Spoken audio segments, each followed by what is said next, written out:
দেশে বলতে চাই আমি ততটুকু পর্যন্ত লাল যতটুকু পর্যন্ত আপনারা যৌক্তিক দাবি কোটা সংস্কার ছিল যৌক্তিক দাবি বিচারের দাবি ছিল ততটুকু পর্যন্ত আমিও আপনাদের সাথে লাল ছিলাম কিন্তু যখন আপনারা আমার নেত্রী জননেত্রী শেখ হাসিনার পদত্যাগ দাবি করতেছেন এবং ধ্বংসলীলায় মেতে উঠেছেন তখন আমি যেমন আপনাদের যেমন আমার নেত্রীর বিরোধিতা করার অধিকার আছে আমারও আমার নেত্রীর পক্ষে দাঁড়ানোর অধিকার আছে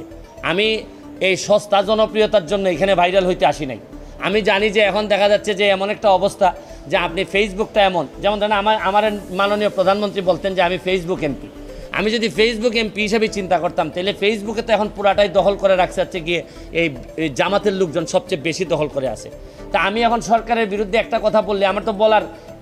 ক্ষমতা আছে আমি তো স্বতন্ত্র এমপি আমি যা ইচ্ছা সরকারের বিরুদ্ধে বলতে পারবো তা আমি তো একেবারে এখন তো আমি মানবতাবাদী শুধু মানবতাবাদী না দেখতেন আমি যদি আজকে খালি সরকারের বিরুদ্ধে বলি কালকে থেকেই সবাই বলবে যে সুমনকে আমরা প্রাইম মিনিস্টার দেখতে চাই প্রধানমন্ত্রী দেখতে চাই তা আমি তো ওই প্রধানমন্ত্রী আর লোভে আসি না এখানে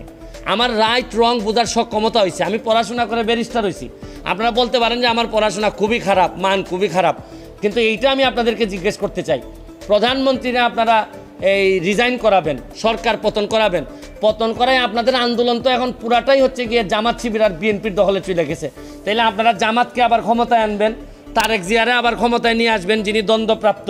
তাইলে আপনারা যদি এইগুলো আনেন তাহলে আজকে আপনারা এক দফা চাচ্ছেন